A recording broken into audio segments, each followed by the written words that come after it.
you're blessed. Say loud, amen. Amen, amen. Thank you for that solo. Amen. Sunod yung duet ng magulang. Amen. Wow, amen. All right, let's all stand and pakinggan ng duet. Ay, hindi po. Let's all stand and open your Bibles with us to 1 Peter chapter 1. 1 Peter chapter 1 to begin. 1 Peter chapter 1.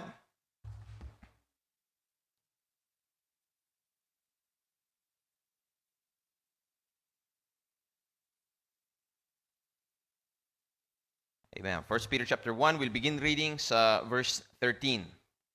1 Peter chapter 1, verse 13, down through the end of the chapter, and then pupunta po tayo sa book of Ephesians. So 1 Peter chapter 1, verse 13. Amen. Kung nakuha niyo na po, say aloud, amen. Amen. Gawin po natin responsive reading. I'll read verse 13. You read verse 14.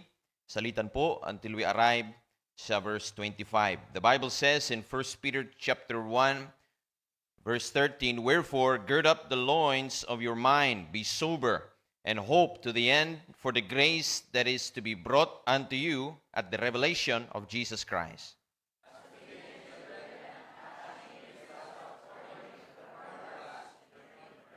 But as he which hath called you is holy, so be ye holy in all manner of conversation. And if ye call on the Father, who without respect of persons judgeth according to every man's work, pass the time of your sojourning here in fear.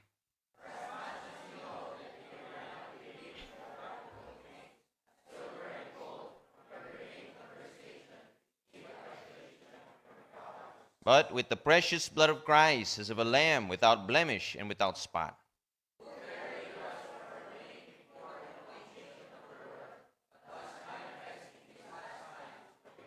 Who by him do believe in God that raised him up from the dead and gave him glory, that your faith and hope might be in God.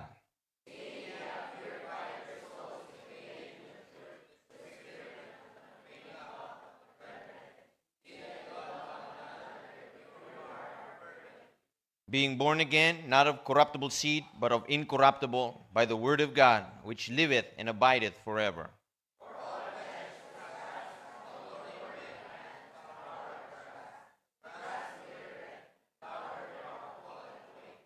But the word of the Lord endureth forever. And this is the word which by the gospel is preached unto you. Amen. Now go to Ephesians chapter 3. Ephesians chapter 3, verse 1. Ephesians chapter 3, verse 1. And we'll read to verse 8. Ephesians chapter 3, verse 1 down through verse 8. Gawin po natin muling responsive reading. I'll read verse 1. You read verse 2. Until we arrive together in verse 8. Kung nakuha niyo na po, say aloud, amen. Amen. The Bible says, "For this cause I, Paul, the prisoner of Jesus Christ, for you Gentiles."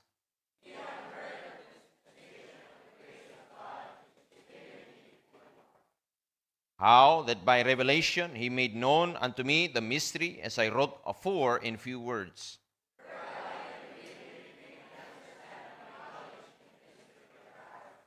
Which in other ages was not made known unto the sons of men, as it is now revealed unto his holy apostles and prophets by the Spirit.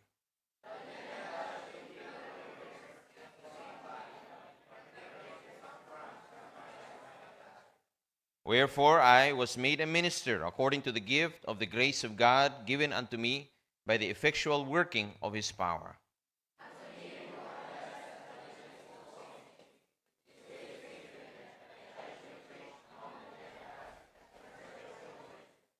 Amen. The unsearchable riches of Christ. Tayo po manalangin. Let's pray. Dear Lord, Heavenly Father, we thank you for your word. Salamat po, Panginoon, that we have this Bible, we have this place that we can come.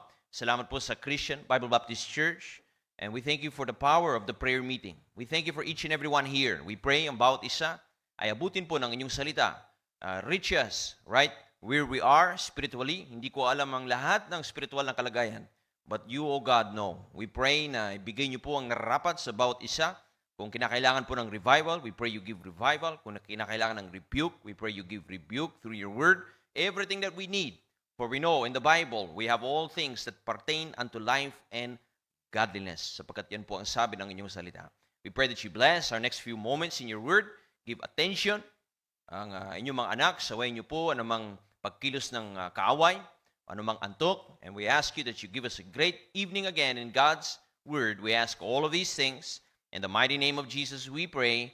Amen. Amen. You may be seated. Amen, amen. As you're being seated, our title ngayong gabing ito ay actually yung hinanda ko ay from First Chronicles, amen. Pero medyo sabi ni Ma'am Anika, wag yun, amen. At may konting luto pa doon, amen. Another paghanda. Pero ang mensahe po natin ngayon, ang pamagat is this: the treasure of God's literature, amen. The treasure of God's literature. Amen? So, alam po natin ang ngayon, panahon natin ngayon, April. Napakainit ng panahon. Amen? Pero April is National Literature Month sa bansang Pilipinas. Amen? Lahat po ng marunong magbasa. Say aloud, amen? Amen, amen. I believe halos lahat naman dito, amen? But Literature Month sa buwan ng Pilipinas. Binibigyan din ng pagsulat o pagbasa ng mga libro dito sa bansang Pilipinas. The word literature comes from the Latin word litera, where we get the word letter. Okay? Or literature. Yun po ang ibig sabihin nun. And dito sa bansang ito, there are many famous books. Amen? Noli me tangere. Amen? Yan ang kasabihan dapat ng young people, touch me not. Amen? Okay? Ano pa yung isa? El filibust. Ano yun? Basta yun. Amen? And then, iba naman level yung mga kabataan ngayon. Wattpad na yung binabasa, amen. Ang isa doon, the diary ng isang pangit. Amen? Pero mga bestseller sa mundo, pag pinag-usapan po, isa doon, 200 million copies sold. Charles Dickens, The Tale of Two Cities. Tolkien, 150 million copies sold, The Lord of the Rings. Bira, ano? Alam natin, Lord of the Rings, tinuro na sa atin ni Preacher Ray, amen? Pag nag-asawa, may engagement ring, wedding ring, and sabi niya yung huli, sapi ring. Amen? Rings. Gone with the Wind, 50 million copies. Pero there is a book above all the works of man. Amen? Far above the works of man. More copies have been sold than any book in this planet. At yun pa rin ang ating Bible. Amen? At kahit pagsamasamahin yung ibang versions of the Bible, the number one Bible that is sold today is still, hanggang sa panahon natin, 2026, the most sold copy of the Bible is still the King James Bible. Amen? Because where the word of the King is, there is power. At yan po ang sabi ng Bible. Amen? And so our title today, The Treasure in God's Literature. Kasi minsan may nagtatanong sa ibang Baptist, tinatanong nila, kung prayer meeting, bakit pa ba may preaching? Sa iba po, hindi na ganun. Maski yung ibang Bible Baptist, prayer meeting, there's prayer, and then mag-grupo-grupo na yan, and then simple devotion, pero wala nang preaching of God's Word. So bakit mahalaga ang salita ng Diyos? Amen? Yung iba naman na nagtatanong, what is the importance of the Word of God? Ano ba talaga ang nangyayari during the preaching hour? Amen? Well, hindi ito basta-basta. Amen?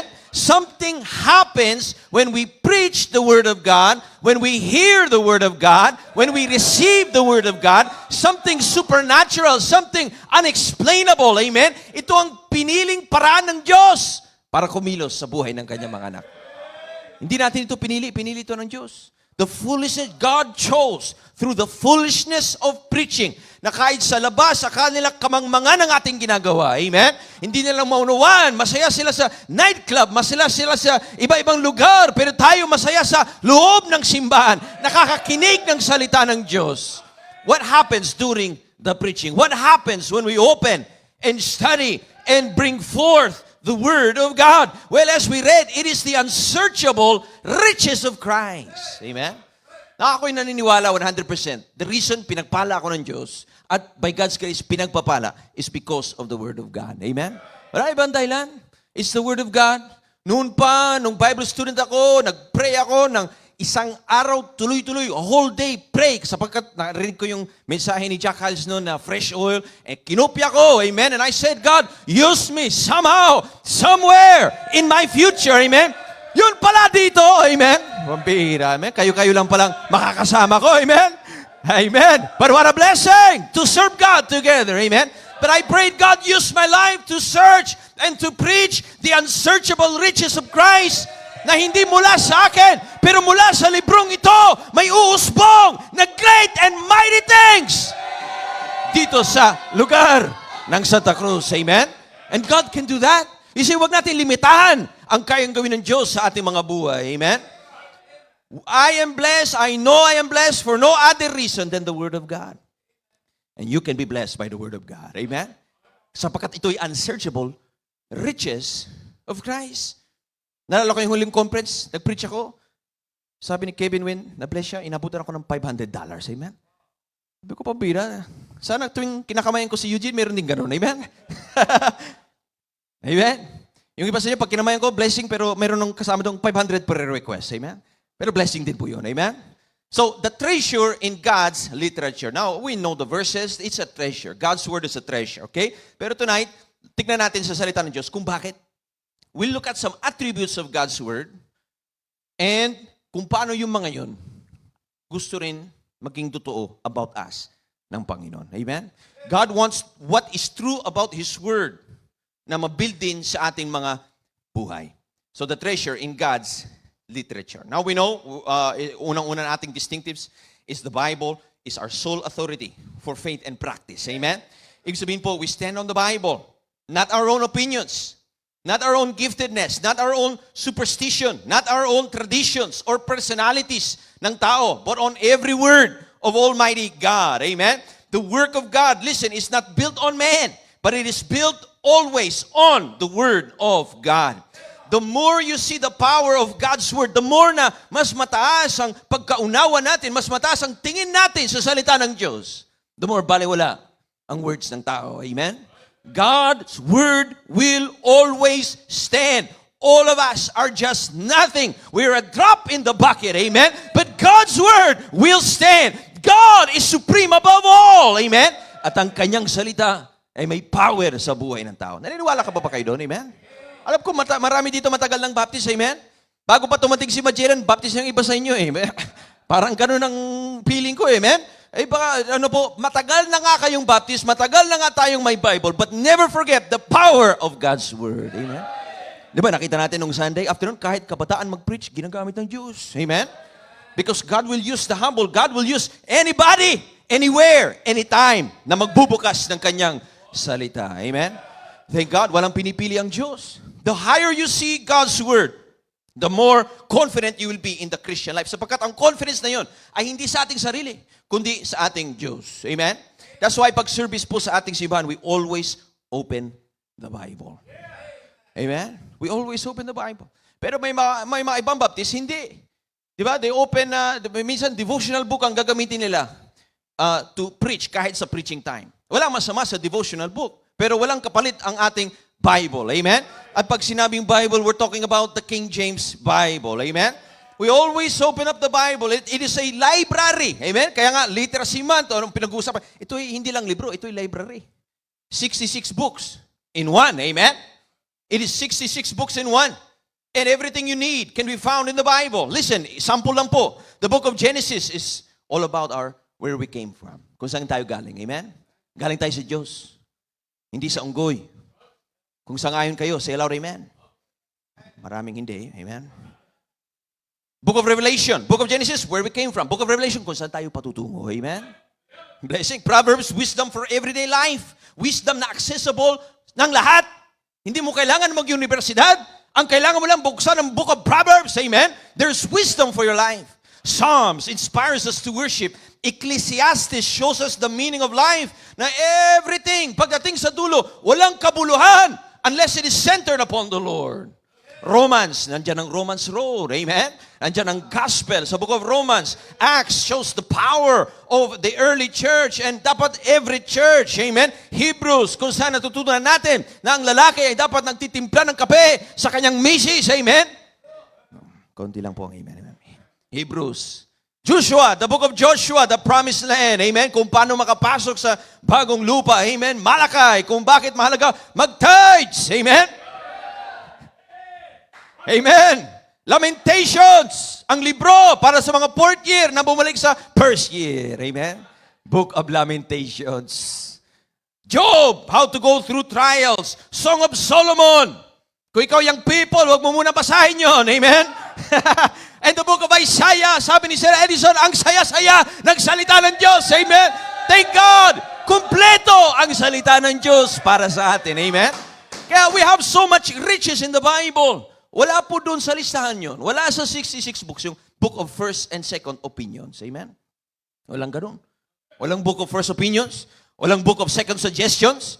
Walang book of banataan, siraan, labasan ng galit, personalan. Hindi yun ang lugar ng pulpito. Hindi lugar sa mga bagay na yon. Amen? It is a place to open God's Word. If we do not betray the Word of our Lord, sapat na ito. Amen? Genesis to Revelation, it brings life to the soul of the children of God. Thank God for the Bible. Amen?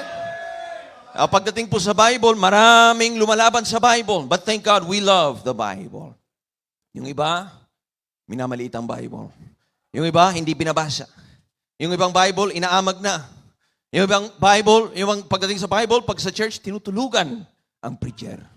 Pero ang salita ng Diyos, hindi po tinutulugan. Tinutugon. Amen?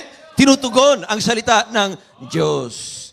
Because blessed is the man whose delight is in the law of the Lord. Amen? So tapos na po introduction, umpisa natin ng misa. Amen? Amen. 5 bagay that starts with the letter E. Amen? If you're ready, say aloud, amen. Number 1, makita po natin, it is the established Word of God. Established Word of God. The Bible says, forever, O Lord, Thy Word is settled in heaven. Okay? Itong mga puntos natin, kukunin natin diretso sa Bible mula sa, balik po dun sa great chapter, 1 Peter chapter 1. Amen? A great chapter about redemption. A great chapter also about the Bible. 1 Peter chapter 1. Amen. 1 Peter chapter 1. And we look at this chapter before, mga 2 years ago, pero this is a brand new outline na gawa ni Ma'am Anika. Amen. Ano po? Biro lang po. Okay, 1 Peter chapter 1 verse 23. The Bible says, being born again, not of corruptible seed, but of incorruptible by the, take note, by the word of God, which liveth and abideth forever. The Word of God which liveth and abideth forever. Establish na po ang katotohanan na itong libro ay ang salita ng Diyos. Amen? Sa atin, sa grupo dito tonight, I believe wala na pong debate. Amen? Wala na pong pag-away-away. We all should agree that this is the Word of God. Bagamat i-contesta yan sa labas sa ibang mga grupo, we believe that the Bible is the perfect, inerrant Word of Almighty God. Amen? At sa loob ng Bible, maraming tawag sa salita ng Diyos. It's called the Word of God, statutes of the Lord, testimonies of the Lord, the oracles of God, the law of the Lord. It is a seed, it is a light, amen? It is a lamp to our path, it is a hammer na kahit anong tigas mo dyan, kayang basagin ng Diyos, amen?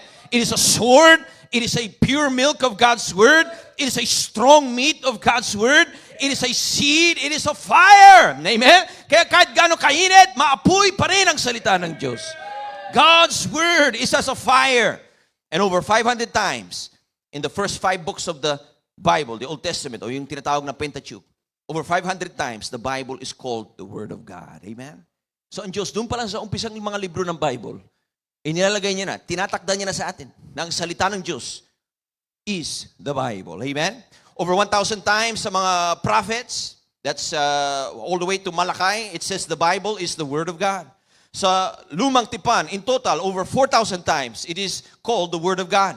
And time after time, sa Bagong Tipan, it is called the Word of God. Kaya po sa atin dapat, sa unang puntos po natin tonight, dapat establish na sa atin na ang librong ito is the Word of God. Amen? Thank God for the hymnal, pero iba ang hymnal, iba yung Bible. Amen? Iba yung Bible, we sing from this. And by the way, noon, yung Baptist, nung Baptist pa si Pastor Pilkit, pag nakakita siya ng tulog sa church, alam mo ginagawa niya, hinahagisan niya ng hymnal. Amen? Ang tindi naman nun, no? Pwede palang gawing ano yan, pampagising. Pero, mas matindi pa sa hymnal, of course, is our Bible. Amen? Ito Bible. The hymnal hindi inspired, pero the Bible is inspired by God. It is the established Word of God. Listen, established in heaven and established on earth. That this is the Word of God. Pakitulungan, may nahulog yatang Boting Tanduay. Amen? So, established. It is God's established word. King Solomon said, every word of God is pure. Ang Panginoong Heso Kristo natin, ang sabi niya po sa Matthew 4:4, He answered and said, it is written, man shall not live by bread alone, but by every word that proceeded out of the mouth of God. Amen? Minsan tinatanong po, bakit sa CBBC tinataas ang Bible? Amen? Bakit dyan mayroong nagtataas ng Bible? Sapagkat nasa Bible, sabi sa Psalm 138 verse 2, Lord, Thou hast magnified Thy word above all Thy name. Amen? Tinaas mismo ng Diyos ang Bible. Amen? Kaya raise your Bible if you have a copy of the King James Bible tonight. Itaas mo. Amen? It is established na sa ating puso na magagabay sa atin ay itong librong ito. Amen? It is the established Word of God. Did you realize the same title na binigay ng Diyos sa kanyang libro is the same title na binigay ng Diyos sa kanyang anak? Amen? Both are called the Word of God. This is the written Word. Christ is the living Word. Amen?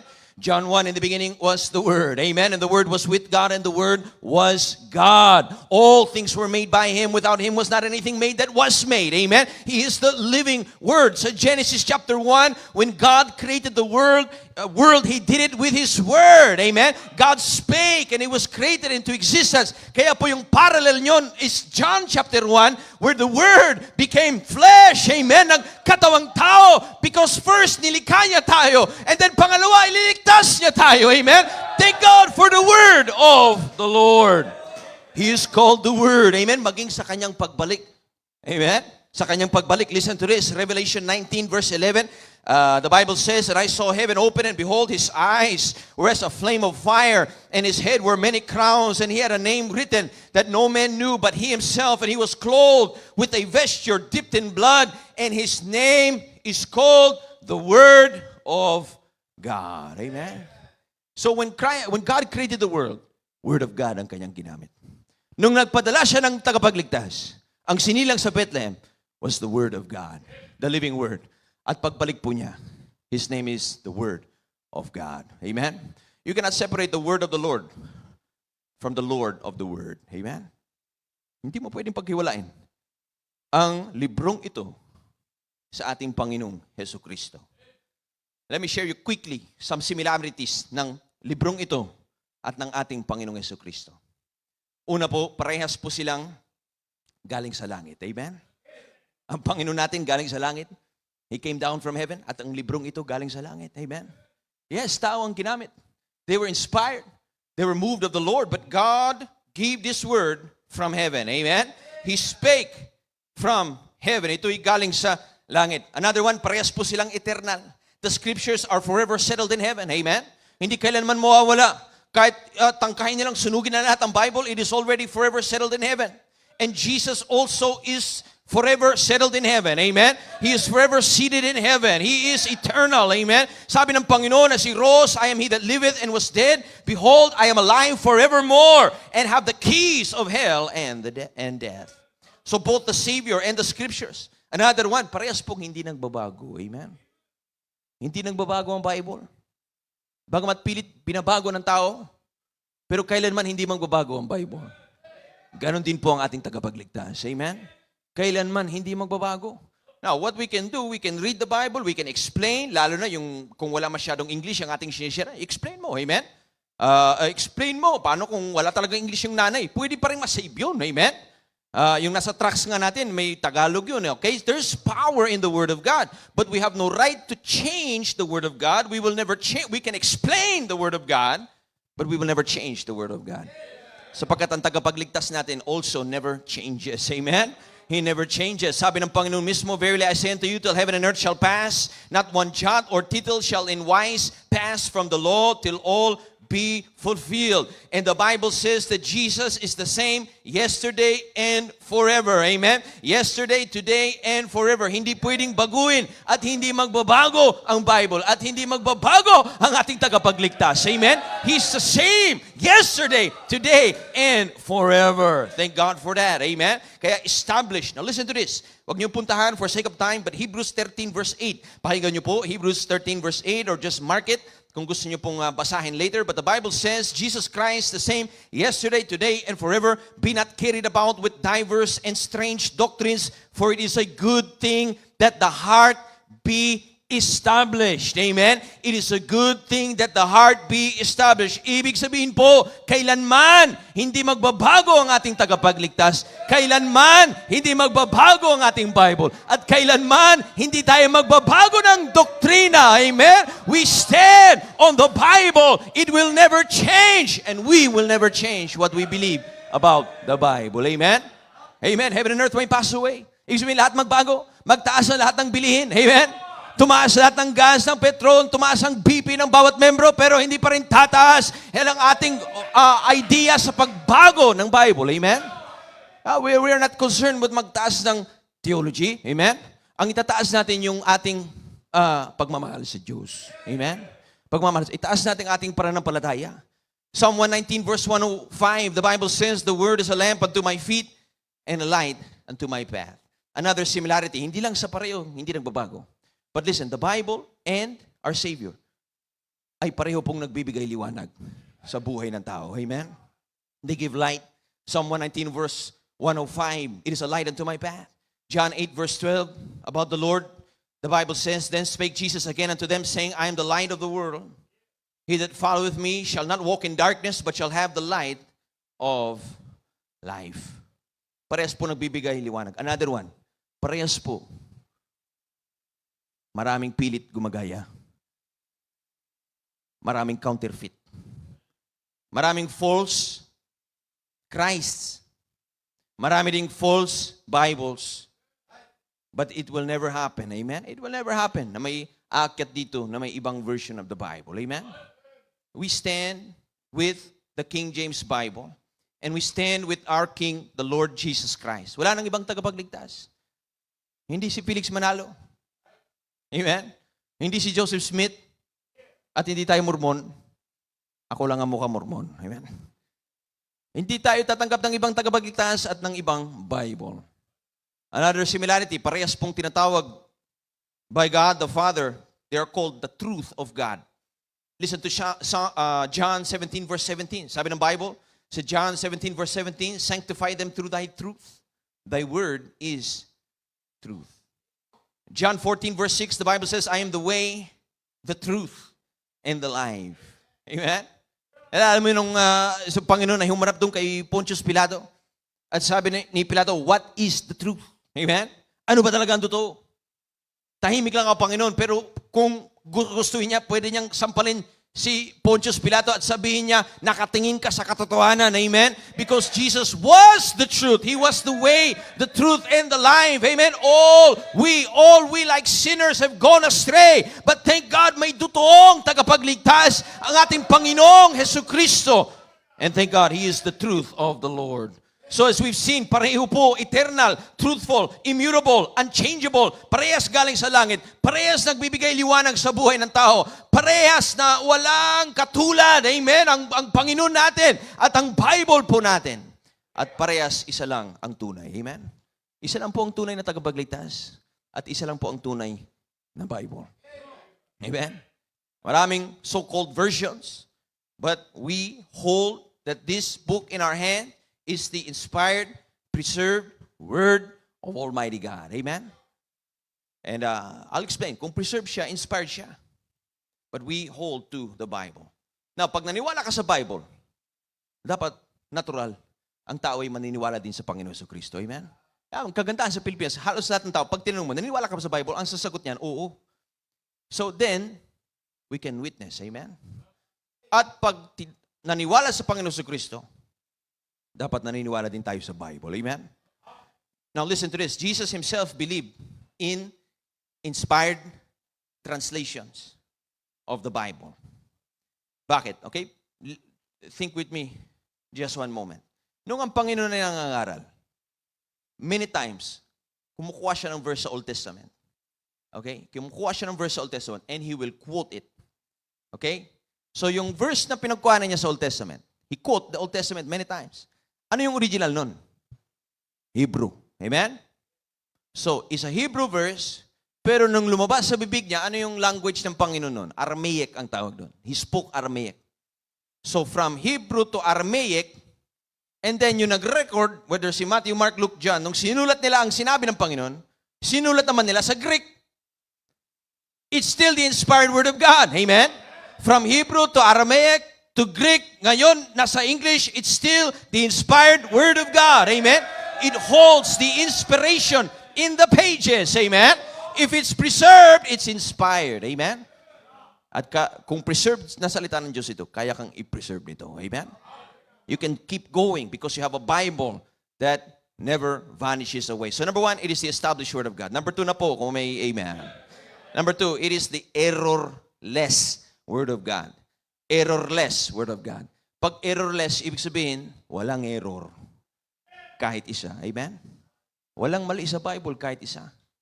Hindi tayo ang magbabago sa Bible. Tayo ang babaguhin lagi ng Bible. Amen? Walang mali sa Bible. Minsan may nagsabi, mali ang Bible. Kasi may dalawang verse na magkatabi, iba ang sinasabi. Yung sabi ng una, answer not a fool according to his folly. Ang pangalawa, answer a fool according to his folly. Depende sa konteksto. Amen? Kung ang kausap mo ay mangmang na sasagutin mo ay sayang lang oras mo, wag na. Amen? Pero ini-explain naman ng verses na yon, yung konteksto. Walang mali sa Bible, amen? Ang kulang minsan yung ating pagkaunawa sa Bible. But there is no error. Kumbaga po, pag sinabing errorless, it is faultless, it is spotless, it is flawless. Amen? Wow. Sino kaya dito mga flawless? Flawless. Amen? Walang flawless, ang meron flawless. Amen? Errorless, walang pagkamali. 1 Peter 1 verse 23, being born again, not of corruptible seed, dun po sa ating teksto. 1 Peter 1 verse 23, tignan niyo po dyan, 1 Peter 1 verse 23, the Bible says, being born again, not of corruptible seed, but of incorruptible, by the word of God, which liveth and abideth forever. Ang librong ito, hindi pwede magkamali. It cannot be corrupted. Now, sa Kongreso, maraming corruptible. Sa Senado, maraming corruptible. Sa mga Baptist na hindi nagtatides, marami ding corruptible. Amen? Pero may mga tribo yan di ba? The Gadites, the Amorites, the Hittites, at saka yung hindi nagtides. Amen? Matinding tribo yan. Parami ng parami sa mga Baptist church. Habang tumataas ang gasoline, bumababa ang mga nagtatides. Amen? Pambira kayo. Amen? Hey, listen, the Bible is incorruptible. Kailanman hindi ito magkakamali. Pag sinabing maging tapat ka lang, at sa bandang huli, makikita mo ang pagpapala ng Diyos. Amen? Hold on to the Word of God. Keep obeying the Word of God. Sapagkat it is incorruptible. Ibig sabihin po, imposible magkamali. Imposible ito magkamali sa buhay ng tao. Tayo, pwede magkamali. Pero ang librong ito, kailanman hindi magkakamali. It is incorruptible, infallible, inerrant Word of God. It means His words are pure. It means there is no error in the Word of the Lord. Today, yung stand po natin about the Bible ay marami pong bumabatikos.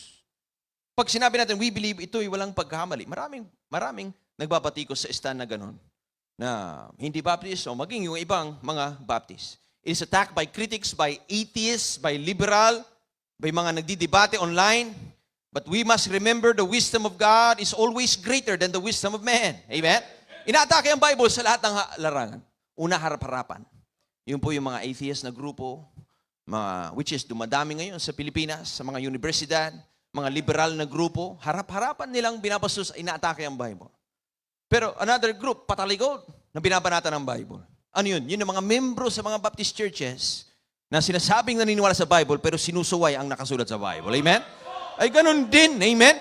Worse pa nga yun Sinasabi mong naniniwala ka sa Bible, hindi mo naman ginagawa yung nakasulat sa Bible. Patalikod. Meron pang attack from the side. Ito yung mga kasama dati natin, mga ibang Baptist na grupo na dating naniniwala, na inspired Bible. Ngayon, hindi na. Amen? So from the front, from the back, from all sides, inaatake ang librong ito. But I'm here to tell you tonight, still the Bible stands like a rock undaunted mid the raging storms of time. Its truth by none ever was refuted, and to destroy it, they never can. It is the established Word of God. It is the errorless Word of God. But number 3, we see it is the enduring Word of God. Amen? Enduring Word of God. Kumbaga, durable ang Word of God na ito. Nung bumili ako ng kotse, pagbalik dito sa Pilipinas, inalam ko muna, ano ang pinakamurang klase ng 7-seater ba yon o 8-seater na gawa ng Toyota. Ayun po yun yung Avanza. Okay? Toyota ang pinili ko sapagkat yun daw ang pinakamatibay. Amen? Tatagal yan hanggang sa Great Tribulation. 7 years. Pagbalik natin galing sa middle suburb, nandyan pa yung mga Toyota. Amen? Hindi tumitigil sa pagtakbo. Amen? May durability. Amen? Hindi man astig, may durability ang Toyota. Sabi nila, amen? Kasi noon sa Michigan, ang mga membro namin puro empleyado ng Ford. Kasi doon yun, sa Detroit, puro pabrika ng Ford. Amen? At bumili ka ng ibang sasakyan, nagagalit sila. Yung mga pensyon namin, hindi mo sinusuportahan. Buy local, buy Ford, ang sinasabi. Pero yung Ford, flip over and repair daily. Amen? At meron din akong Ford noon, naging Ford, found on road dead. Pambira, no? Mas nakita ko, for every reason, mas matagal ang durability ang Toyota. Pero sa libro, mas durable ang salita ng Diyos. Amen? Opo, tingnan niyo muli ang ating teksto, 1 Peter chapter 1 verse 23. About the enduring word of God. 1 Peter 1 verse 23.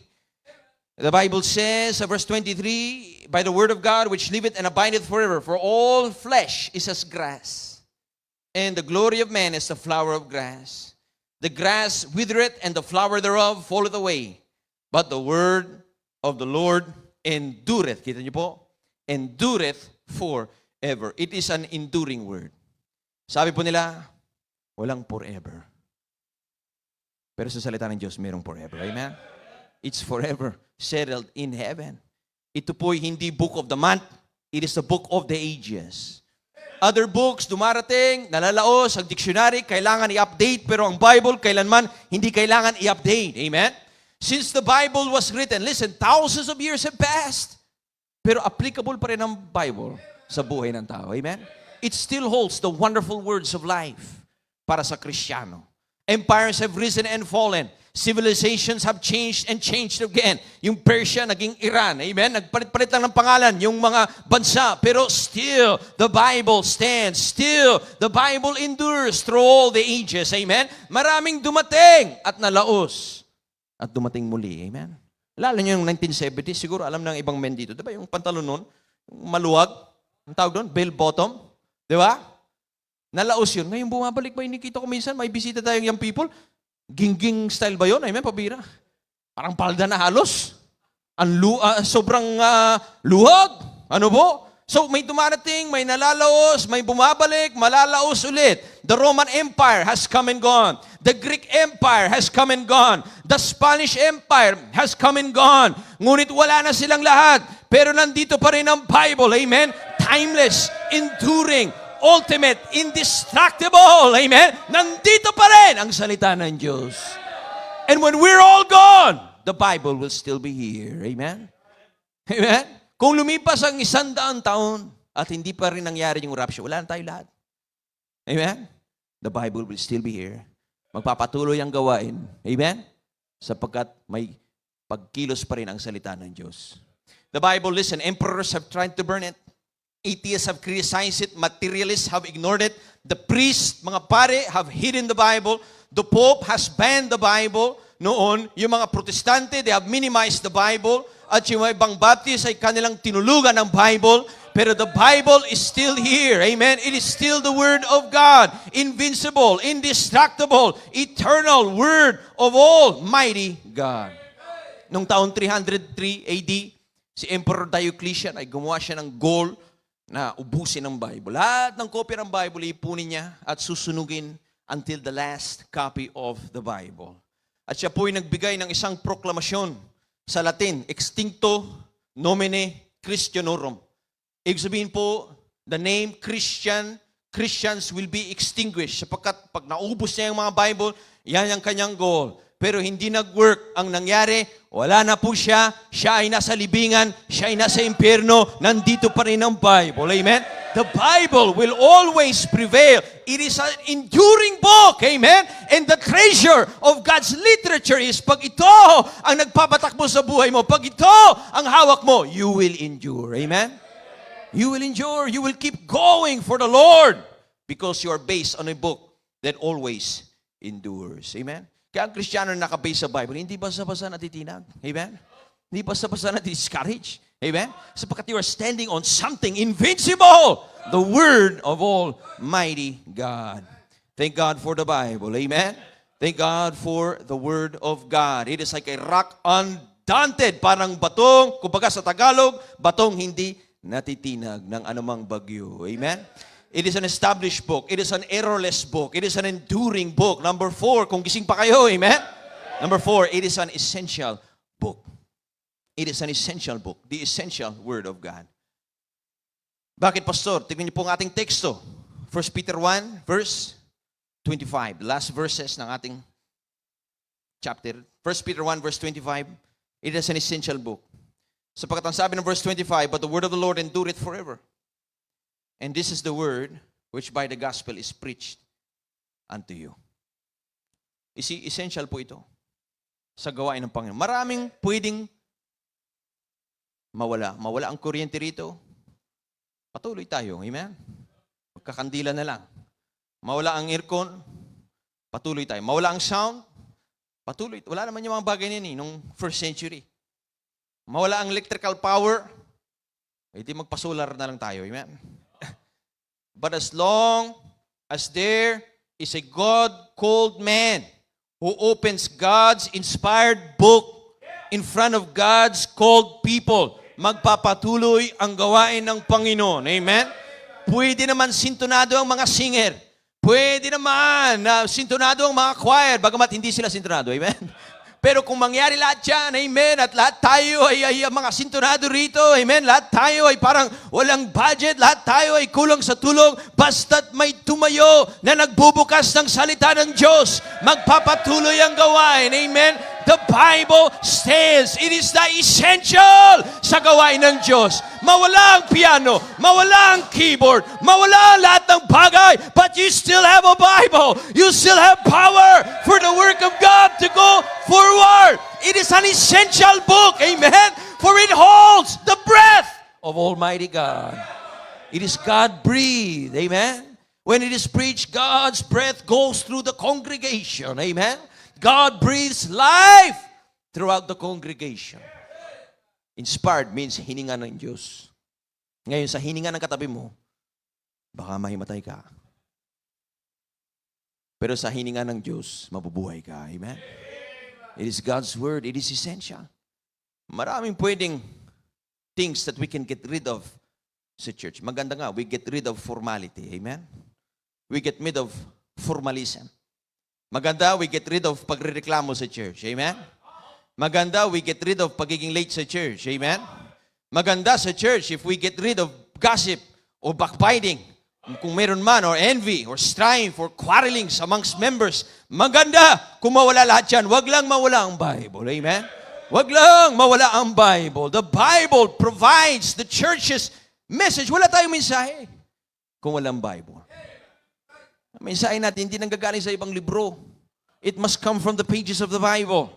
The Bible provides the church's message. Nabasa na natin, 1 Peter 1 verse 25. But the word of the Lord endureth forever, and this is the word which by the gospel is preached unto you. Yan po ang ating pinakamensahe.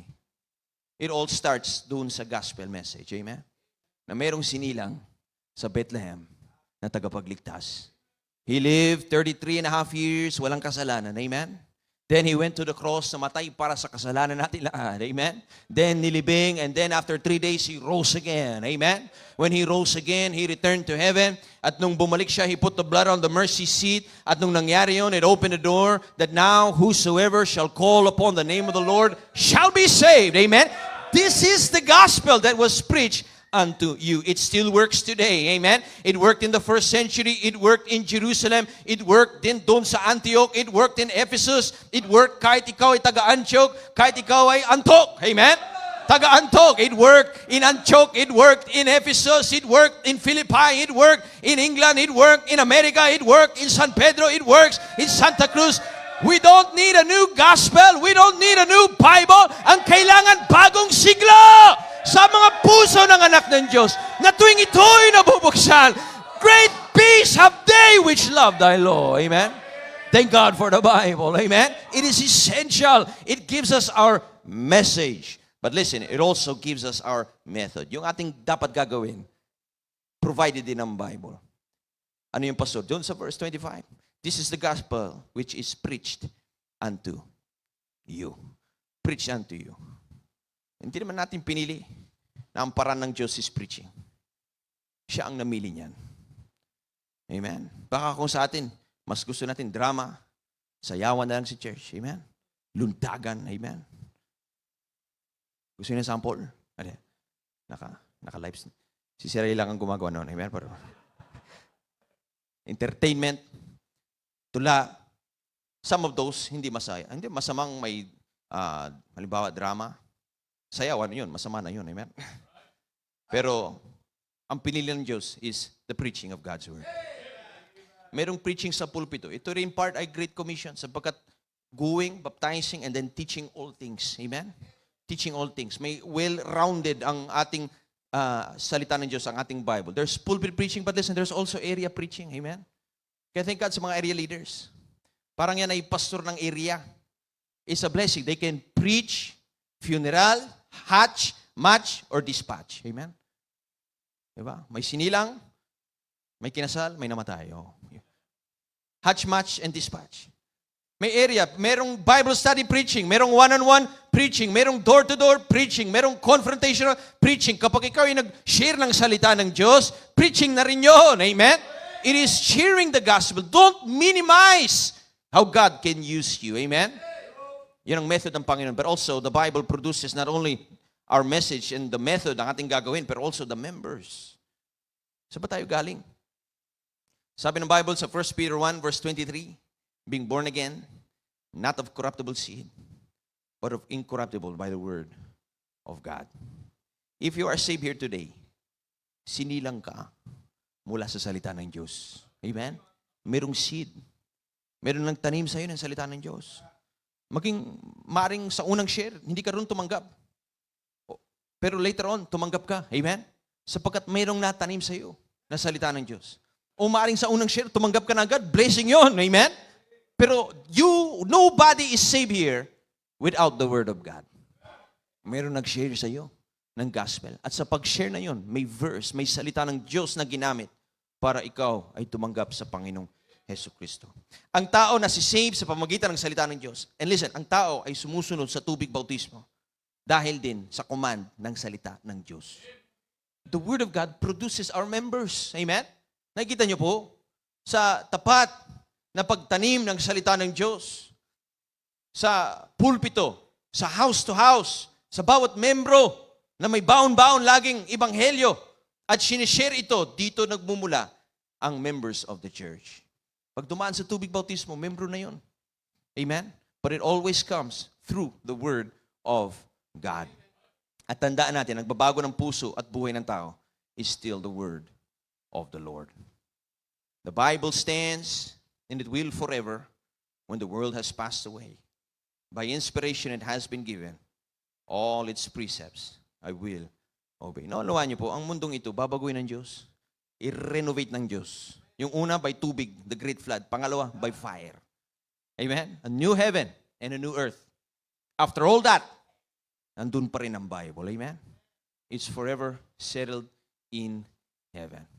It is an established word. It is an errorless word. It is an enduring word.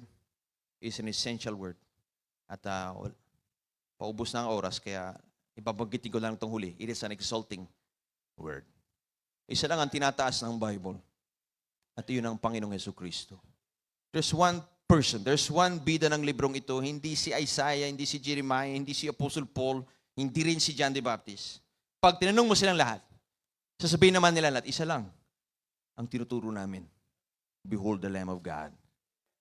Behold the Lamb of God that taketh away the sin of the world. Isa lang ang taong ating tinataas. At yun ang ating Panginoong Hesus Kristo. Amen? Anything else is idolatry. We refuse na gawing focus ang ministry, anything other than exalting the Lord Jesus Christ. To say, behold, the Lamb of God. Nagagawa yun sa pulpito. Nagagawa yun ng choir. Amen? Nagagawa yun ng bawat special number. Nagagawa yun sa area. Nagagawa yun ng bawat soul winner. Everything is to exalt the Lord Jesus Christ. Thank God, amen, for the treasure in God's literature.